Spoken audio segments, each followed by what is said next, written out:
하나님 말씀 신약성경 골로새서 3장 15절에서 17절까지 말씀입니다.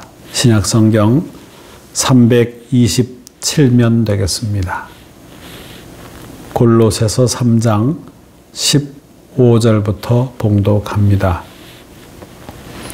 그리스도의 평강이 너희 마음을 주장하게 하라.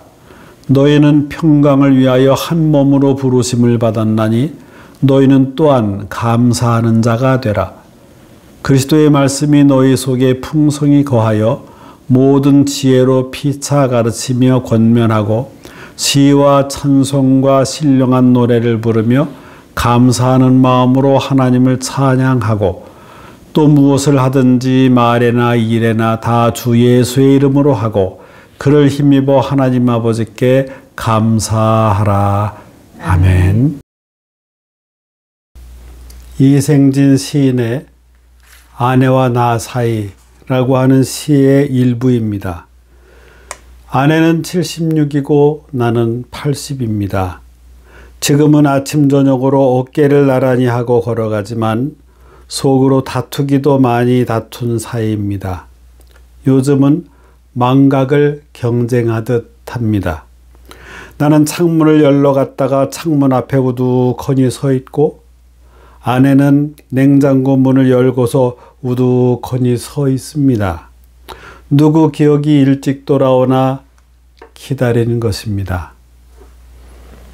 어느 정도 공감이 가십니까? 저도 목회의 임지를 여러 곳 옮기다 보니까 어떤 때는 길에서 반가운 얼굴을 만나는데 어느 교회 교인인지 기억이 안 나는 거예요. 그런데 물을 수는 없잖아요. 그러니까 거칠게 인사하고 헤어지면서 여전히 어느 교회 교인이었던가 그랬던 때가 있었습니다. 요즘은 어른이나 아이나 기억력이 약해지는지 잘 잊어버린 것 같습니다. 사람 이름이 생각이 안 나 눈앞에서 머뭇거리다가 헤어진 다음에 생각이 나는 안타까운 일도 있을 것입니다. 우리 인간에게는 이 망각이라는 것이 고마울 때도 있지만 잊지 말아야 할 것이 있습니다. 절대로 잊지 말아야 할 것이 있습니다. 바로 구원의 은혜입니다. 왜냐하면 하나님께서 우리 죄를 용서하시고 천국 백성으로 삼아주시려 하나님 자신을 희생해 주셨기 때문입니다. 예수 그리스도를 힘입어 죄인들을 하나님의 자녀가 되게 해주셨습니다. 이 구원의 은혜는 그 어떤 은혜보다 귀한 것입니다. 이 구원의 감격이 원동력이 되어 우리는 평생 살아가야 하는 존재입니다. 현대 그리스도인은 어느 때보다도 풍요를 누리고 살아가지만 감사보다는 불평과 불만과 불안의 마음을 많이 빼앗깁니다. 추수감사절을 맞이하면서 다시 감사를 회복해야 되겠습니다. 가을이 깊어가듯이 열매가 익어가듯이 신앙의 열매도 익어가야 하겠습니다. 신앙의 열매를 가늠하는 척도는 감사입니다. 기독교 신앙에 있어서 감사는 선택이 아니라 필수사항입니다. 왜냐하면 하나님의 뜻이기 때문입니다. 조건을 따져서 감사한 것이 아니라 환경을 따져봐서 감사한 것이 아니라 하나님의 뜻이기 때문에 감사한 것입니다. 데살로니가전서 5장 16절에서 18절 그 유명한 구절이죠. 항상 기뻐하라, 쉬지 말고 기도하라, 범사에 감사하라. 이것이 그리스도 예수 안에서 너희를 향하신 하나님의 뜻이니라. 감사하는 마음에 하나님이 거하시고 불평하는 마음에 마귀가 거한다는 말이 있습니다. 축복은 감사의 문으로 들어왔다가 불평의 문으로 나가버립니다. 감사하면 감사할 조건이 또 오고 불평하면 불평할 수밖에 없는 조건이 또 오게 되는 것입니다. 오늘 본문이 있는 골로새서는 사도 바울이 옥에서 쓴 서신 4가지가 있죠. 에베소서, 빌립보서, 골로새서, 빌레몬서. 그 중에 하나입니다. 그 당시에 영지주의라고 하는 이단이 침투해 오고 있었습니다. 그들은 창조주 하나님을 부인하고 예수 그리스도의 인성교류도 부인하고 있었습니다. 그래서 이단과 싸우는데 바울은 창조의 주요, 교회의 머리 되신 예수 그리스도의 우주적인 중요성을 강조했습니다. 사도 바울이 감옥에 있을 때는 지금의 감옥과는 달랐습니다. 지하의 토굴이었습니다. 낮에는 햇빛이 전혀 들어오지 않고 밤에는 그 냉기가 뼛속까지 파고드는 춥고 외로운 곳입니다. 사도 바울은 이런 감옥에서 매를 맞고 피를 흘리고 멍이 든 채 쇠사슬에 묶여서 수감 생활을 했습니다. 이런 최악의 환경에서 바울은 불안과 공포를 견디면서 밖에 멀쩡하게 있는 골로새 교회를 생각하며 성도들에게 편지를 쓴 겁니다. 이 편지들의 내용을 살펴보면 하나님의 종으로서의 그 당당한 모습과 승리자의 모습을 볼 수 있습니다. 이러한 그의 태도가 어디에서 왔을까요? 그것은 감사에서 나왔습니다. 오늘 본문 15절에서 17절에 세 구절에 3번 감사하는 내용이 나오죠. 매 절마다 나옵니다. 반복되는 만큼 중요하기 때문입니다. 히브리인들은 문법적인 특징으로 최상급을 나타낼 때에는 같은 단어를 연결해서 3번 사용하기도 합니다. 가령 하나님의 최고로 거룩하신 분이라는 것을 표현할 때 거룩하신 하나님으로 표현합니다. 오늘의 말씀은 감사라고 하는 단어를 감사 연결하지는 않았지만 15절과 16절과 17절 연결해서 계속 사용하고 있습니다. 그러므로 감사 생활이 성숙한 그리스도인의 생활임을 다시 한번 깨닫게 됩니다. 오늘 본문 말씀을 통해 감사하는 이유에 대해서 그 말씀을 듣게 됩니다. 첫째, 평강을 주심으로 감사해야 합니다. 15절, 그리스도의 평강이 너희 마음을 조장하게 하라. 너희는 평강을 위하여 한 몸으로 부르심을 받았나니 너희는 또한 감사하는 자가 되라. 이 평강이란 우리가 내적으로 누리는 평안이나 혹은 그리스도 안에서 서로 조화를 이루는 것을 의미합니다. 그리스도인의 마음은 항상 그리스도의 평강이 지배하게 해야 합니다. 그런데 이 평강은 환경의 지배를 받지 않습니다. 예수께서 직접 하신 말씀 가운데 요한복음 14장 27절입니다. 평안을 너희에게 끼치노니 곧 나의 평안을 너희에게 주노라. 내가 너희에게 주는 것은 세상이 주는 것과 같지 아니하니라. 너희는 마음에 근심하지도 말고 두려워하지도 말라. 세상의 평안은 어떻습니까? 원하던 것이 성취되면 어느 정도 평안을 느낄 수 있습니다. 물질을 원하던 사람이 물질을 손 안에 넣게 되면 마음의 평안을 누리게 되지요. 일자리 구하던 사람이 노력 끝에 마침내 일거리를 얻게 되면 역시 평안을 얻게 될 것입니다.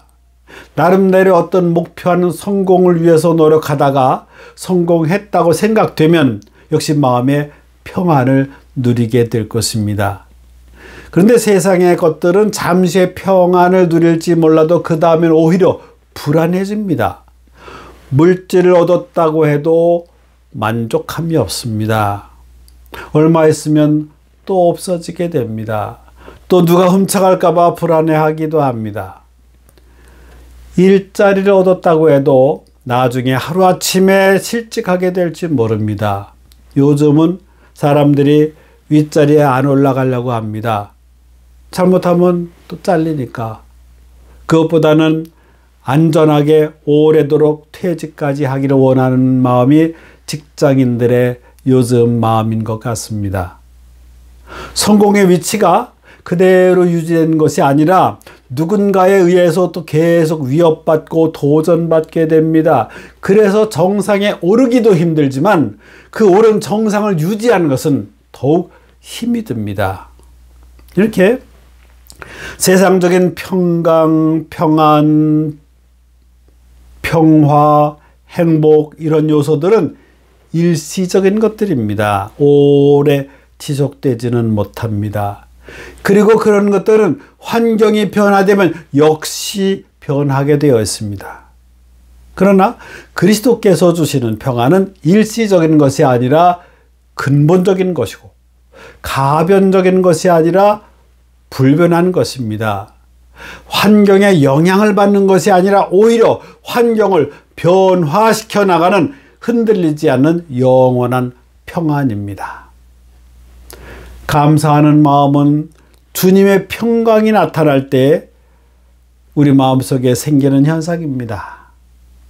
우리의 마음이 환경에 지배받기보다는 불변하는 하나님의 말씀에 지배받도록 해야 합니다.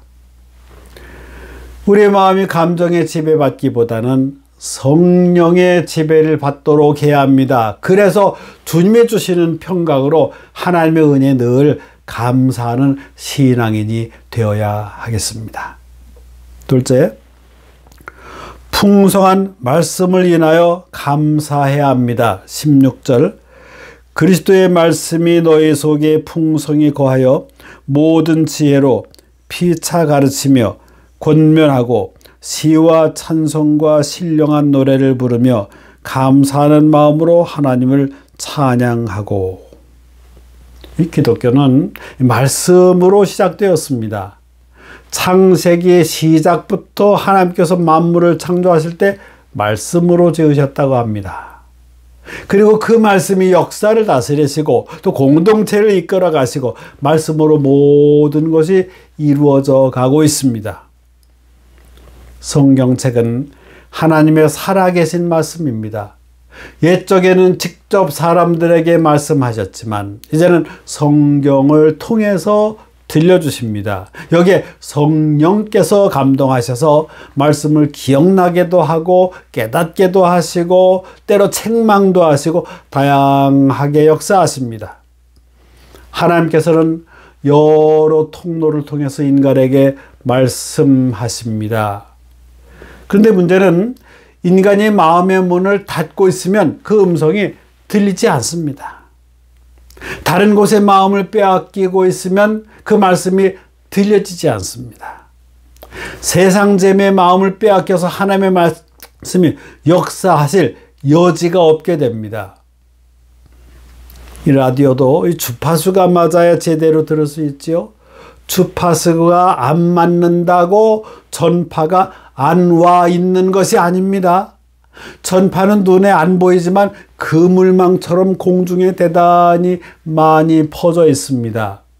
하나님의 말씀의 역사도 그렇습니다.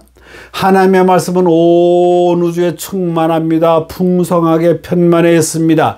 인간이 듣지 못하는 이유는 전적으로 인간에게 달려 있습니다.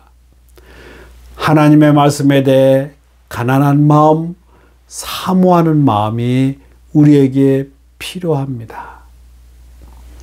하나님의 말씀은 우리의 영혼을 소성케 해주십니다. 하나님의 말씀은 구원을 보장해 주십니다. 하나님의 말씀은 기쁨을 주고 평강을 줍니다. 하나님의 말씀은 하나님의 뜻을 깨닫게 해주십니다. 이렇게 하나님의 말씀의 소중함과 능력을 깨닫는 사람은 감사하지 않을 수 없습니다. 그리고 말씀을 전하고 싶어 합니다. 말씀의 은혜를 받은 사람은 다른 사람에게 나누고 싶어 합니다. 그뿐 아니라 이 말씀의 은혜를 깨닫게 되면 찬송하며 감사하게 됩니다. 어떤 경우에는 말씀대로 살다가 역경에 처할 때에도 생깁니다. 그런 중에도 끝까지 하나님의 말씀의 약속을 믿고 역경 중에도 찬송하게 됩니다. 말씀으로 삶이 변화되어 갑니다. 종교개혁자 마틴 루터는 로마서 1장 17절에 의인은 믿음으로 말미암아 살리라는 말씀을 읽으면서 복음의 진리를 깨닫고 마침내 종교개혁을 이루어냈습니다. 기도의 용장 조지 밀러는 시편 68편 5절에 하나님은 고아의 아버지라는 말씀을 읽으면서 일생을 바쳐 고아를 돌보는 사랑의 기적을 일으켰습니다. 밀림의 성자 엘버트 슈바이처는 누가복음 16장 19절에 부자와 나사로 비유를 읽으면서 거지 나사로와 같은 불행한 삶을 사는 저 아프리카 흑인들과 함께 살기로 결심하고 밀림으로 들어갔습니다. 하나님의 말씀은 우리 인격을 변화시켜서 근원적으로 새로운 존재로 살아가게 하는 능력이 있습니다. 그러기에 우리는 하나님의 말씀이 우리 속에 풍성히 거하게 하라고 하셨습니다. 그리스도의 말씀이 풍성히 거함으로 감사하면서 더욱 성숙한 신앙으로 살아가면 좋겠습니다. 셋째, 예수님을 힘입어 감사해야 합니다. 17절, 또 무엇을 하든지 말에나 일에나 다 주 예수의 이름으로 하고 그를 힘입어 하나님 아버지께 감사하라. 우리는 예수님 덕분에 살아가는 존재입니다. 예수님 덕분에 하나님과 원수된 상태에서 화목하게 하셨습니다. 예수님 덕분에 지옥에서 천국 가는 은혜를 받으며 살아갑니다. 예수님을 주인으로 모시니까 인생이 바뀝니다. 전에는 내가 내 마음대로 해서 좋은 것 같았지만 결국 불평과 실망의 연속이었습니다. 그러나 예수님을 주인으로 모시니까 마음에 평안이 이루어지고 마음에 천국이 이루어지고 사랑하는 삶이 되었습니다. 그래서 사물을 바라보는 시야가 달라지고 생각하는 것이 달라졌습니다. 어떤 청년이 호두나무 아래 앉아 그 나무를 쳐다보면서 불평했다고 합니다. 하나님이 호두나무를 잘못 만드셨다. 만약 하나님이 호두알을 수박 덩이만큼 크게 만들었으면 한 개만 따도 좋을 텐데 라고 생각했다고 합니다. 그러다가 그 청년은 호두나무 아래 누워 잠이 들었습니다. 그때 회오리 바람이 세차게 불어 나무 꼭대기에 달렸던 호두 한 알이 떨어져 콧등을 쳤습니다. 벌떡 일어나서 청년이 자기 코를 만져보니까 피가 약간 흐르고 있었습니다. 조금 전에 불평했던 그가 이렇게 기도했답니다. 하나님, 호두나무를 잘 만드셨나이다. 호두알을 수박덩이만큼 크게 만들지 않고 작게 만드는 것을 감사하나이다. 똑같은 조건 하에서 생각에 따라 불평할 수도 있고 감사할 수도 있다는 이야기일 것입니다. 이러한 생각의 관점이 가치관의 변화에 따라 일어나게 됩니다. 이러한 가치관을 예수님을 구세주로 모셔드릴 때 일어나는 삶의 변화입니다. 모든 것을 긍정화하는 가치관입니다. 그것은 예수님이 우리 안에 성령으로 계시기 때문입니다. 우리는 예수님 때문에 감사할 것이 너무나도 많은 존재입니다. 이것을 깨닫는 마음은 은혜 받은 마음이고 이것을 깨닫지 못한 마음은 아직도 은혜를 잘 모르는 마음입니다. 예수 믿고 예수님의 지배를 받으면 무엇을 하든지 무슨 말을 하든지 예수님의 이름을 힘입어 하게 됩니다. 여기서 힘입어라고 하는 말이 중요합니다. 이 말의 간접적인 말의 의미는 우리 스스로 결심이나 의지로는 온행이 변화되기 힘들다는 것이지요. 그러므로 철저히 예수 그리스도의 이름을 힘입어야만 비로소 변화될 수 있습니다. 그럴 때 진정한 감사를 하나님께 드릴 수 있게 됩니다. 감사는 환경에 비례하는 것도 아니고 소유의 과다에 있는 것도 아니고 성취의 유무에 있는 것도 아니고 하나님에 대한 믿음에 비례합니다. 믿음의 큰 사람은 모든 것이 감사로 넘치고 믿음이 작은 사람은 모든 것이 불만으로 가득 찹니다. 이러한 삶은 예수 그리스도께서 우리 안에 계시고 연합된 삶을 살게 되면 가능해집니다. 그러면 불평과 불만이 변하여 감사의 삶으로 살아가게 됩니다. 추수감사절을 맞이하여 감사를 생활화하는 신앙인이 될 수 있기를 바랍니다. 기도합니다. 감사하신 하나님, 저희를 이제까지 인도해 주시고 사랑해 주셔서 감사합니다. 지나온 날들을 살펴보면 하나님의 은혜 아닌 것이 없습니다. 평강의 주님을 인하여 감사하게 하시고 풍성한 말씀을 인하여 감사하게 하옵소서. 예수님을 힘입어 더욱 감사로 나아가는 성숙한 삶이 되게 하여 주옵소서. 예수 그리스도의 이름으로 기도하옵나이다. 아멘. 만복의 근원 되신 하나님, 한 해 동안 세밀한 사랑으로 인도해 주신 사랑에 감사드립니다.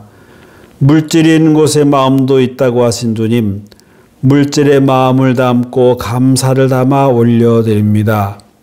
성도들의 가정과 일터가 더욱 감사가 넘치는 간증의 현장이 되게 하옵소서. 물질이 전해지면서 주님의 사랑과 감사도 이어지게 하옵소서. 주님, 우리는 영적인 면만 소중히 여길 때가 많습니다. 하오나 우리 육체도 이 세상에 살 때는 소중한 주님의 선물입니다. 하지만 원치 않게 질병이 우리를 힘들게 해서 마음이 상할 때가 많습니다. 예수님이 이 땅에 오셨을 때 병자들을 많이 고쳐주셨던 것을 기억합니다. 이제는 성령으로 우리와 함께 하시기에 여전히 주님의 능력을 믿으면 우리도 나을 수 있음을 믿습니다. 집회에 직접 참석하여 기도하든 영상으로 예배드리면서 기도하든 여전히 성령으로 역사하실 줄로 믿습니다. 아픈 영혼에 다가오셔서 주님의 사랑의 능력으로 치유해 주옵소서. 그리하여 주님께 영광 돌리게 하옵소서. 예수님의 이름으로 축복하며 기도하오며 이제는 우리 주 예수 그리스도의 은혜와 하나님 아버지의 극진하신 사랑과 성령님의 감동, 감화, 충만 교통하심이 삶 속에 감사함이 넘치고 더욱더 성숙한 신앙인으로 살아가기 원하는 믿음의 성도들 위해 이제부터 영원토록 함께 하시기를 간절히 축원하옵나이다. 아멘.